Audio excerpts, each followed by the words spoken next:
Hello friend, आज की इस क्लास में हम लोग संस्कृत के बहुत महत्वपूर्ण ऑब्जेक्टिव क्वेश्चन करने वाले हैं। तो आप लोग क्लास में अंत तक बने रहिएगा और क्लास अच्छा लगेगा तो क्लास को अपने साथियों तक भी शेयर कीजिएगा। तो चलिए क्लास को स्टार्ट करते हैं। तो आज का हमारा सबसे पहला क्वेश्चन है कि कर्मवीर जो था, कर्मवीर कौन था? कर्मवीर कौन था? तो कर्मवीर हम राम प्रवेश राम को कहते हैं। किसको? राम प्रवेश राम को, जो एक गरीब बालक था। कहाँ का था? भीखन टोला का। फिर दूसरा क्वेश्चन है कि बिन बुलाए कौन आता है? बिन बुलाए कौन आता है? नीति श्लोक से लिया गया है। तो बिन बुलाए मूर्ख लोग आते हैं। कौन आते हैं? मूर्ख लोग आते हैं।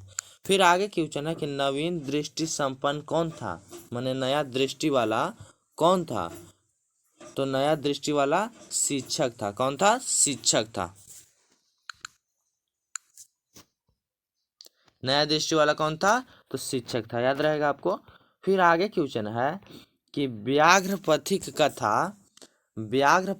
कथा किस ग्रंथ से संकलित है यानी लिया गया है? तो व्याघ्र पथिक कथा जो है हितोपदेश से लिया गया है। कहाँ से लिया गया है? हितोपदेश से। और यह क्वेश्चन बहुत महत्वपूर्ण है, बार बार क्वेश्चन में बार बार परीक्षा में पूछता है। ठीक है।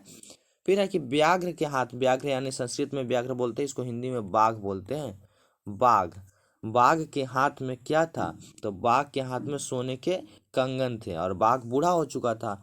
तो यह लालच दे दे के, आदमी को लालच दे के कीचड़ में फंसा देता था और उसका शिकार कर लेता था। ठीक है, यही इसका नीति था। फिर है कि दुराचारी कौन था? दुराचारी कौन था? तो दुराचारी आपका व्याघ्र था। कौन? व्याघ्र था, क्योंकि यह बूढ़ा हो चुका था, इस चलते यह काम करना पड़ता था उसे। फिर आगे क्वेश्चन है कि शांति जो है, शांति किससे स्थापित होता है? यहाँ पर किससे हो जाएगा, किससे स्थापित होता है? तो शांति जो है से परोपकार से स्थापित होता है। किससे? परोपकार से स्थापित होता है। फिर है कि दुख का विषय क्या है? दुख का विषय क्या है? तो दुख का विषय आपका अशांति है। क्या है? अशांति, कि पूरे विश्व में ही अशांति फैला हुआ है। फिर है कि मंगलम पाठ में कितने मंत्र है? तो मंगलम पाठ में आपका 5 मंत्र है। कौन? कितने मंत्र है? 5 मंत्र है। ठीक है ना। फिर आगे है क्वेश्चन कि सत्य का जो मुंह है से किस पात्र से ढका हुआ है? तो सोने के पात्र से ढका हुआ है। कहीं कहीं हिरणमय पात्र दिया हो रहता है, याद रखिएगा, हिरणमय पात्र दिया रहता है। तो आप लोग इस पर भी ध्यान दीजिएगा। यह भी होता है, इसका हिंदी शायद संस्कृत होता है, हिंदी शायद संस्कृत होता है। ठीक है। फिर है कि यह संपूर्ण संसार जो है से किसके द्वारा अनुशासित है? किसके द्वारा अनुशासित है? तो यह संपूर्ण संसार परमात्मा के द्वारा अनुशासित है। किसके द्वारा? परमात्मा के द्वारा अनुशासित है। फिर है कि महान से भी महान क्या है? तो महान से भी महान आत्मा है। और अगर पूछे कि छोटा से भी छोटा क्या है, अणु से भी छोटा क्या है, तो आत्मा ही होगा। महान से महान पूछे तो आत्मा, और छोटा से छोटा चाहे अणु से छोटा पूछे तो आत्मा ही होगा। ठीक है ना। फिर हमारा अगला क्वेश्चन है कि उपनिषद के रचनाकार कौन है? तो महर्षि वेद व्यास है। महर्षि वेद व्यास उपनिषद के रचनाकार हैं, याद रखिएगा। फिर है कि बहती नदी कहाँ मिल जाती है? तो बहती नदी आपका समुद्र में मिल जाता है। यह भी पूछा कि नदियाँ नाम और रूप छोड़कर कहाँ मिल जाती है? तो समुद्र में ही मिल जाती है। या सब्जेक्टिव में पूछ लेता है कभी और ऑब्जेक्टिव में भी पूछ लेता है, तो आप लोग याद रखिएगा। फिर है कि अणु से छोटा कौन है? तो आत्मा है। आपको हम बताएं, अणु से छोटा आत्मा है। ठीक है ना। फिर आगे हमारा क्वेश्चन है कि मृत्यु को वश में कौन कर लेते हैं? मृत्यु जो है उनको वश में कौन कर लेते हैं? तो विद्वान लोग कर लेते हैं। मृत्यु को वश में विद्वान लोग कर लेते हैं, याद रखिएगा। फिर है कि देवलोक का मार्ग किसे प्राप्त होता है? किससे प्राप्त होता है? सॉरी, देवलोक का मार्ग किससे प्राप्त होता है? तो देवलोक का मार्ग सत्य से प्राप्त होता है। किससे? सत्य से प्राप्त होता है, याद रखिएगा। फिर है कि भारत महिमा पाठ का प्रथम पद किस पुराण से संकलित है? भारत महिमा पाठ है आपके संस्कृत के किताब में है। तो भारत महिमा पाठ का प्रथम पद जो है से किस पुराण से संकलित है? तो विष्णु पुराण से संकलित है। विष्णु पुराण, याद रखिएगा। क्या? विष्णु पुराण।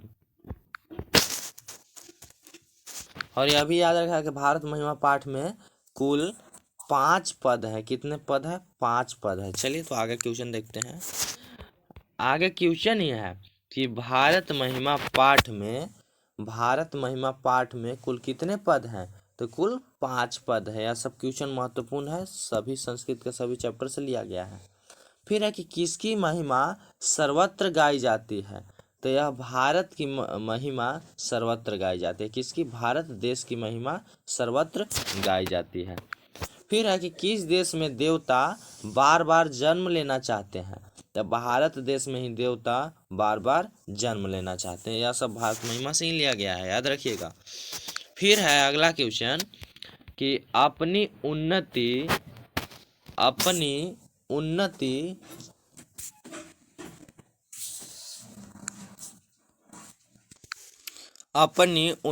चाहने वाले मनुष्य को कितने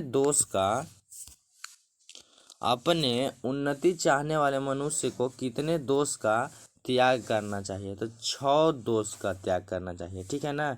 जैसे निंद्रा, तंद्रा, दीर्घ शुद्रता और आलस इत्यादि। 2-4 हम बता दिए, 2 आप बताइएगा कमेंट करके क्या होता है ऐसे। फिर है कि मंदाकिनी वर्णन पाठ में कवि कौन है? मंदाकिनी वर्णन पाठ के कवि कौन है? सॉरी, तो वाल्मीकि जी हैं। कौन? वाल्मीकि, ठीक है। और कालिदास ने किस नदी का वर्णन किया है?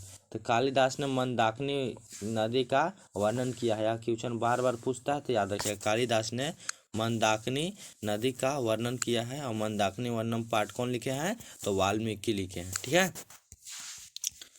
फिर आ गया कि दानवीर कौन था? तो दानवीर को तो सब जानते होंगे आप सब, महाभारत तो बहुत देखे होंगे। दानवीर कौन था? तो दानवीर कर्ण था। यहाँ कर्ण ऐसे नहीं लिखाएगा, गलत लिखा है।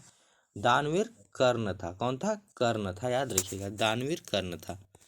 कर्ण से दानवीर था, आपका चैप्टर है एक तो संस्कृत में। फिर है कि भारतवर्ष में किसकी महान परंपरा है? तो शास्त्रों की महान परंपरा है। किसका? शास्त्रों का। और कर्मवीर कौन था? तो राम प्रवेश राम था। कर्मवीर कौन था? राम प्रवेश राम था, ठीक है। फिर है आगे क्वेश्चन कि वागदान किस संस्कार में होता है? तो वागदान विवाह संस्कार में होता है। किस संस्कार में? विवाह संस्कार में। फिर है भारतीय संस्कृति में कितने संस्कार हैं? तो भारतीय संस्कृति में कुल 16 संस्कार हैं। कितने? 16 संस्कार हैं, ठीक है। आपको कमेंट करके बताना है कि जन्म पूर्व संस्कार कितने हैं, ठीक है ना। फिर है कि मिथिला का मंत्री कौन था? तो मिथिला का मंत्री वीरेश्वर थे। कौन थे? वीरेश्वर थे मिथिला के मंत्री, ठीक है ना। और एक ठो और क्वेश्चन है कि अलस कथा पाठ के रचयिता कौन है? इसका भी आपको कमेंट करके बताना है। तो चलिए इस क्लास को हम यहीं पर बंद करते हैं, मिलते हैं अगले क्लास में। तब तक के लिए जय हिंद, जय भारत।